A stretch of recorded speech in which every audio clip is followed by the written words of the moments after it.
आज आम संप्रदान कारक चतुर्थी पढ़ा।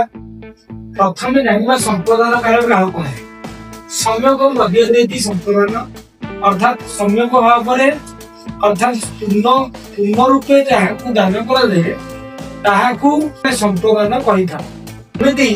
प्रथम सूत्र जाना संप्रदान चतुर्थी दानार्थे चतुर्थी जहाँ को दान करे सूत्र अनुसार चतुर्थी व्यक्ति होता। उदाहरण देखा स भिक्षुकाय भिक्षा ददाति से भिक्षुक को भिक्षा दान तेरे जहाँ को पूर्ण रूप दान कराया अर्थात उदाहरण भिक्षुक को पूर्ण रूप दान कर भिक्षुक सूत्र अनुसार चतुर्थी